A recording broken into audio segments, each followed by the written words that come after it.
Hi everyone. ఏంది జగన్మోహన్ రెడ్డి గారు ఓటమిపై బాగా పట్టుకున్నట్టుంది. అధికారం పోవడానికి రోజులు దగ్గరలోనే ఆసన్నమైనట్టు అర్థమైపోయినట్టుంది అనుకుంటా. అందుకే నిన్న జరిగిన దిశానిర్దేశం కార్యకర్తల సమావేశంలో నీ పార్టీ కార్యకర్తలు అడిగిన ప్రశ్నలకి సమాధానం చెప్పలేక, నీ పార్టీ కార్యకర్తలు అడుగుతున్న వాటికి సంజాయిషి చెప్పుకోలేక నువ్వు చేసిన వాళ్ళ మభ్యపెట్టాలన్న ప్రయత్నం ఏదైతే ఉందో ఖచ్చితంగా అది నిజం అనిపిస్తుంది.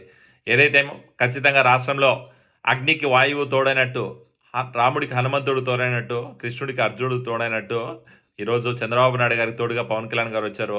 తెలుగుదేశం పార్టీ జనసేన కలిసి ఎన్నికల్లో పోటీ డిసైడ్. తెలుగుదేశం పార్టీ జనసేన కలిసి ఖచ్చితంగా ప్రభుత్వాన్ని ఏర్పాటు చేస్తున్నాయి. నీ పార్టీకి రాష్ట్రంలో వ్యతిరేక పవనాలు ఇస్తున్నాయి, ప్రజలందరూ కూడా వ్యతిరేకిస్తున్నారని చెప్పి నీకు అర్థమైపోయింది. కాబట్టే ఈరోజు మీ కార్యకర్తలకి సంజాయిషి చెప్పుకోలేక కార్యకర్తలకి మభ్యపెట్టే ప్రయత్నం కోసం ఇలాంటి మాటలు మాట్లాడినట్టు కనపడుతుంది. ఒకసారి ఆయన ఏం మాట్లాడాడో విన్నామో ఆ తర్వాత మాట్లాడతా. అందరితో కూడా నేను విన్నవించేది ఒకటి, దయచేసి అపోహలు నమ్మద్దండి. మరీ ముఖ్యంగా ఈనాడు చదవద్దండి, ఆంధ్రజ్యోతి చదవద్దండి, ఈటీవీ, ఏబిఎన్, టీవీ5 చూడొద్దండి. ఓకే, విన్నారు కదా. అపోహలు నమ్మద్దంట, ఈనాడు ఆంధ్రజ్యోతి పేపర్ చదవద్దంట, ETV, TV five, ABN Andhrajyothi channel చూడొద్దంట.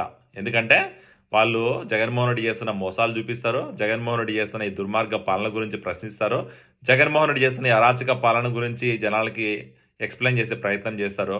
అలాగే ఈరోజు జగన్మోహన్ రెడ్డి పార్టీ నాయకులు చేస్తున్న ఈ ఇసుక దందాలు, స్మగ్లింగ్లు, రోడ్ మైనింగ్ పనులు, అలాగే ఏమైతే రెడ్ శాండిల్ స్మగ్లింగ్ లేకపోతే గంజాయి వ్యాపారం అన్ని ప్రజలకు చూపిస్తారు. కాబట్టి ఆ ఛానల్లో చూడొద్దని చెప్పి చెప్తున్నాడు. అంటే ఈరోజు సాక్షి పేపరు, సాక్షి ఛానల్, అలాగే టీవీ9, ఎన్టీవీ చూసి వాళ్ళ కార్యకర్తలు అలాగే తెలుగు ప్రజలు అందరూ కూడా భ్రమలో బతికేమని చెప్పి జగన్మోహన్ రెడ్డి చెప్తున్నాడు. ఏమైనా కొంచెమన్నా మా సిగ్గుండి మాట్లాడుతున్నా జగన్మోహన్ రెడ్డి? రాష్ట్ర అభివృద్ధి పట్ల, అలాగే రాష్ట్ర ప్రజల పట్ల, అలాగే రాష్ట్రానికి కావాల్సిన నిధుల పట్ల ఈరోజు రాష్ట్రంలో జరుగుతున్న ఈ దుర్మార్గ పాలన ఎట్లయినా కూడా అణిచివేయాలని ఉద్దేశం కానీ చిత్తశుద్ధి కానీ నీకు ఉన్నింటే కన్నా ఈరోజు రాష్ట్ర అభివృద్ధి గురించి మాట్లాడేవాడివి, రాష్ట్రాన్ని అభివృద్ధి పథంలో నడిపించేవాడి.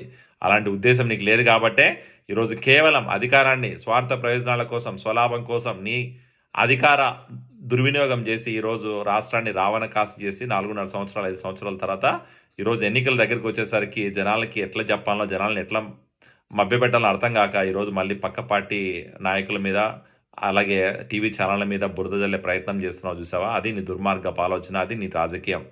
ఖచ్చితంగా నువ్వు చెప్పే మాయ మాటలు, నువ్వు చెప్పే దొంగ మాటలు ఎవరు నమ్మే పరిస్థితి లేదు.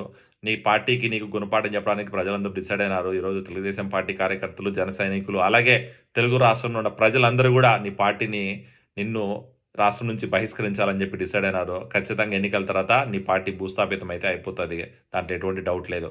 సో నువ్వు ఎన్ని ప్రయత్నాలు చేసినా, ఎంతమందిని మభ్యపెట్టాలని ప్రయత్నం చేసినా, మహా అయితే మీ సాక్షి పేపరు, సాక్షి టీవీ చూసేవాళ్ళని, లేదా టీవీ9, ఎన్టీవీ చూసేవాళ్ళని మభ్యపెడతావు. కానీ నిజంగా ఈరోజు సొసైటీలో జరిగే అరాచకాలని, సోషల్ మీడియాను ఫాలో అయ్యే వాళ్ళు, అలాగే తెలుగు రాష్ట్రం మీద, తెలుగు రాష్ట్ర అభివృద్ధి మీద చిత్తశుద్ధి ఉన్న వాళ్ళు ఎవరు నీకు ఓటేయరని చెప్పి కూడా అర్థమైపోయింది.